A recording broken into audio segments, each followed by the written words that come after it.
Gusto mo din bang magkaroon ng glowing at healthy na skin? Pag-usapan natin yan.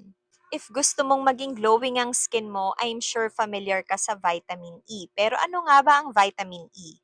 Ang vitamin E ay isang powerful antioxidant na tumutulong para labanan ng mga free radicals. Pero ano nga ba ang free radicals? Ang mga free radicals ay harmful molecules na sumisira ng cells natin. Ilan sa mga halimbawa ay ang UV rays na galing sa araw, pollution, stress at puyat. Ito din ang kadalasang nagiging cause kung bakit merong premature aging na katulad ng wrinkles, fine lines at dull skin, pati na rin skin damage.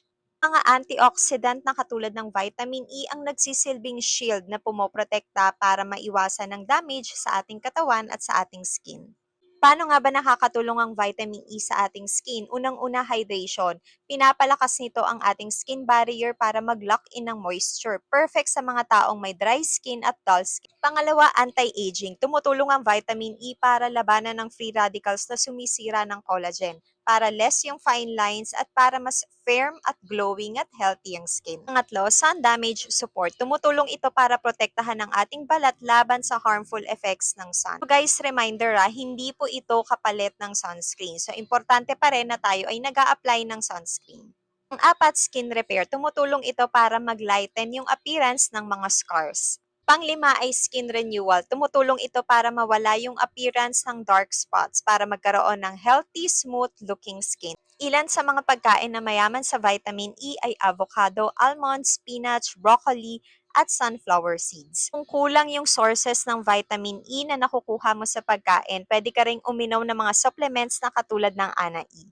Since ang vitamin E ay fat-soluble, mas magandang inumin ito pagkatapos kumain para mas ma-absorb siya ng katawan natin. Mas maganda din kung iinumin nyo siya pagkatapos ng dinner o sa gabi. Pero kung kayo ay may trabaho sa gabi, maaari nyo siyang inumin kinabukasan bago kayo matulog. Ilang beses sa isang araw nyo pwedeng inumin ng vitamin E, so depende po yan. Kung ito po ay nakareseta sa inyo, sundin po natin yung nireseta ng doktor.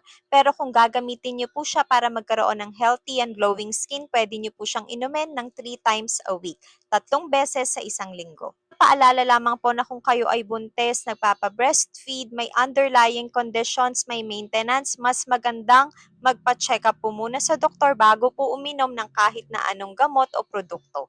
Yun lamang po, salamat!